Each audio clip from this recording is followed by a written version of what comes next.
अस्सलाम वालेकुम। आज मैं आपके लिए बहुत ही मज़ेदार दही मसाला बैंगन की रेसिपी लेकर आई हूँ। इतनी मज़ेदार रेसिपी है कि अगर आपके घर में कोई बैंगन नहीं भी खाता होगा तो वो भी इस रेसिपी को मांग मांग कर खाएगा। इतने ज़्यादा टेस्टी बन के तैयार होते हैं। एक बार इस रेसिपी को ट्राई कर लिया तो हफ्ते में एक बार तो आप इसको ज़रूर बनाएंगे, ये तो गारंटी है। तो चलिए चलते हैं बहुत ही मज़ेदार से दही मसाला बैंगन की रेसिपी की तरफ।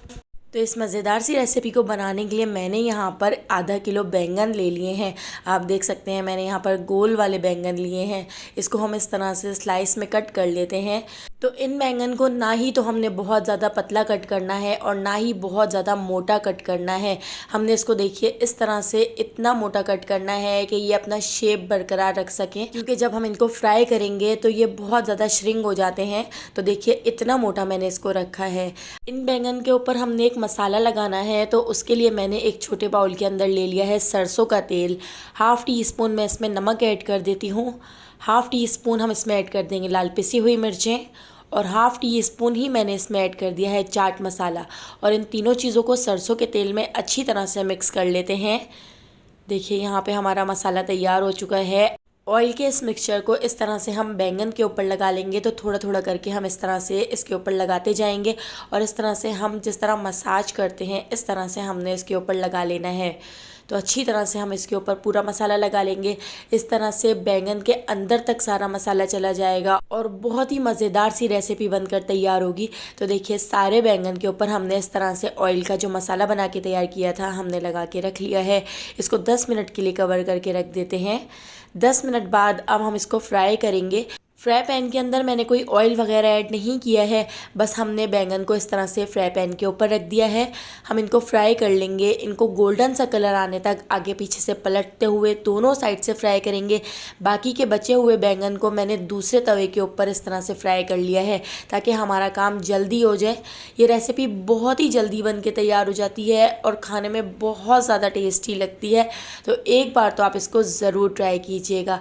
तो देखिए सारे बैंगन हमारे यहाँ पर फ्राई हो चुके हैं। इन बैंगन को मैंने इस तरह से दूसरे तवे के ऊपर रख दिया है। इसको काउंटर के ऊपर रख के ठंडा कर लेते हैं। अब इसी फ्राई पैन के अंदर हम ऐड कर देते हैं 4 to 5 टेबल स्पून सरसों का तेल। सरसों के तेल को पहले हमने गरम करना है, अच्छी तरह से जला लेना है ताकि इसमें जितनी भी स्मेल हो वो ख़त्म हो जाए। इसके अंदर मैंने एक छोटा सा प्याज का टुकड़ा भी ऐड कर दिया था। तो इसको भी हम बिल्कुल अच्छा सा काला सा कर लेते हैं। तो देखिए यहाँ पे सरसों का तेल अच्छी तरह से गर्म हो चुका है। अब इसको रूम टेम्परेचर पे आने तक थोड़ा सा ठंडा कर लेते हैं। इस तरह से प्याज को भी हमने निकाल लिया है। तो ऑयल ठंडा हो चुका है। अब मैं इसके अंदर ऐड कर देती हूँ 2 दरमियाने साइज़ की प्याज, जो आप देख सकते हैं मैंने इस तरह से बिल्कुल बारीक चॉप की है। आप बारीक स्लाइस में कट करके भी प्याज इसमें ऐड कर सकते हैं। तो अब हमने प्याज को फ्राई कर लेना है। हमने प्याज को इतना फ्राई कर लेना है कि प्याज ट्रांसपेरेंट हो जाए। तो आपने प्याज को बहुत ज़्यादा गोल्डन नहीं करना है, वरना हमारा जो मसाला है उसमें प्याज खड़ी खड़ी रहेगी और घुलेगी नहीं। तो बस इतना ही हमने प्याज को फ्राई करना है। अब मैं इसके अंदर ऐड कर देती हूँ 2 बड़े साइज़ के टमाटर।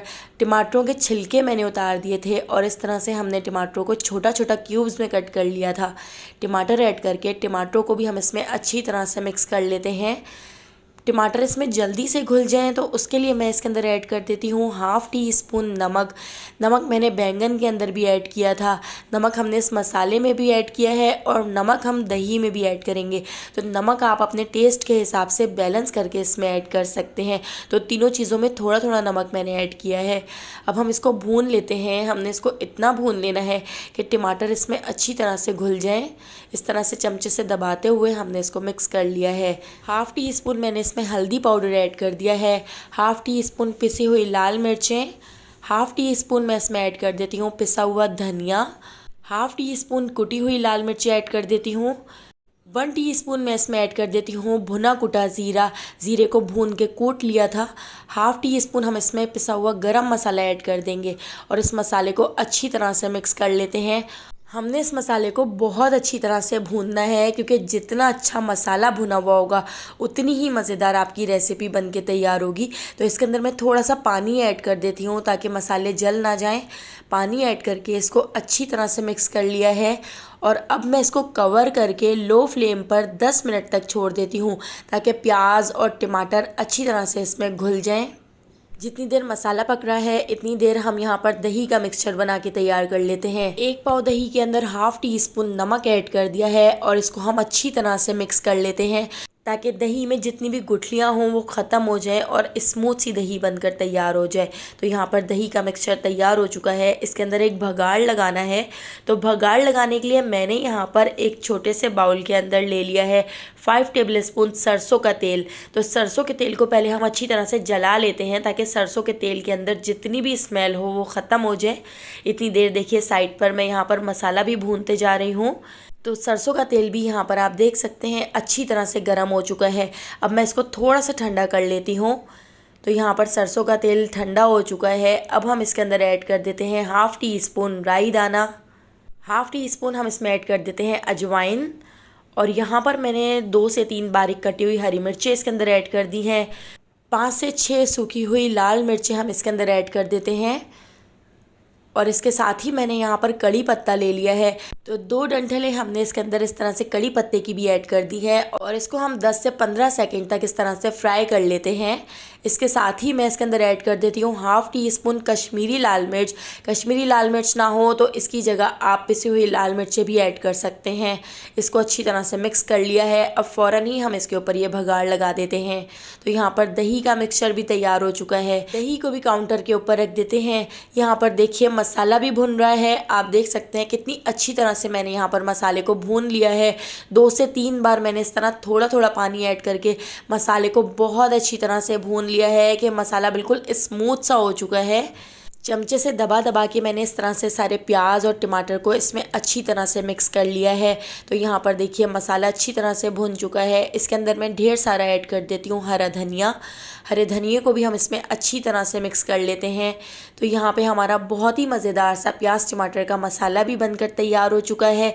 और यहाँ पर हमारी तीनों चीज़ें तैयार हैं। बैंगन भी फ्राई हो चुके हैं, दही भी तैयार है और प्याज टमाटर का मसाला भी तैयार है। तो चलिए अब हम इसकी लेयरिंग तैयार कर लेते हैं। तो एक मैंने स्क्वायर शेप में डिश ले ली है। इसके अंदर मैंने इस तरह से बैंगन रख दिए हैं। बैंगन रखने के बाद जो हमने प्याज टमाटर का मसाला बना के तैयार किया था, इस मसाले को देखिए इस तरह से मैं इसके ऊपर डाल देती हूँ। जिस तरह हम स्प्रेड करते हैं इस तरह से हम बैंगन के ऊपर इस मसाले को स्प्रेड कर लेते हैं। इस तरह से जब आप दही मसाला बैंगन को तैयार करेंगे बहुत ही टेस्टी बनेंगे। बैंगन के ऊपर मसाले को स्प्रेड करने के बाद मैं यहाँ पर इसके अंदर ऐड कर देती हूँ दही। तो दही को अच्छी तरह से पहले मिक्स कर लेते हैं और दही को भी इस तरह से देखिए हम इसके ऊपर डाल देते हैं। दही डालने के बाद दोबारा से हम बैंगन की लेयर लगा लेते हैं और बैंगन की लेयर लगाने के बाद दोबारा से हम प्याज टमाटर का जो मसाला तैयार किया था उसकी लेयर लगा लेंगे। इस तरह से हम एक के बाद एक तीनों लेयर लगाते जाएंगे। पहले बैंगन की लेयर, उसके बाद प्याज टमाटर के मसाले की लेयर और उसके बाद हम इसके ऊपर लगा लेंगे दही की लेयर। तो इन मसाला, बैंगन और दही की मैंने 3 लेयर लगाकर यहाँ पर बनाकर तैयार कर लिया है इस डिश के अंदर। तो दोस्तों यहाँ पर मैं आपको याद दिलाती चलूँ, अगर आपको मेरी रेसिपी अच्छी लग रही है तो लाइक करना बिल्कुल भी मत भूलिएगा और अगर रेसिपी अच्छी नहीं लग रही है तो आप इसको डिसलाइक भी कर सकते हैं। तो देखिए इस तरह से मैंने सारी लेयरिंग बनाकर तैयार कर ली है। इस तरह से इसके ऊपर मसाले की लेयर लगा दी है, दोबारा से हम दही की लेयर लगा देते हैं। अब हम इसके ऊपर डाल देते हैं ढेर सारा कटा हुआ हरा धनिया। तो हरे धनिया को बिल्कुल बारीक कट करके मैंने इसके ऊपर ऐड कर दिया है। तो यहाँ पे हमारी बहुत ही मज़ेदार सी दही मसाला बैंगन की रेसिपी बनकर तैयार हो चुकी है। इतने ज़्यादा टेस्टी बनते हैं कि आप इसको एक बार बनाएंगे तो बार बार बनाना पसंद करेंगे। तो रेसिपी पसंद आई हो तो लाइक, शेयर और सब्सक्राइब करना बिल्कुल भी मत भूलिएगा और बेल आइकॉन के नोटिफिकेशन को ज़रूर ऑन कीजिएगा क्योंकि डेली मैं आपके लिए बहुत ही मज़ेदार सी रेसिपीज़ लेकर आती हूँ। तो उन सारी रेसिपीज़ का नोटिफिकेशन आपको फ़ौरन मिल सकेगा और आप मेरी सारी वीडियोस वॉच कर सकेंगे। तो आने वाली वीडियो तक मुझे दीजिए इजाज़त। अल्लाह हाफ़िज़।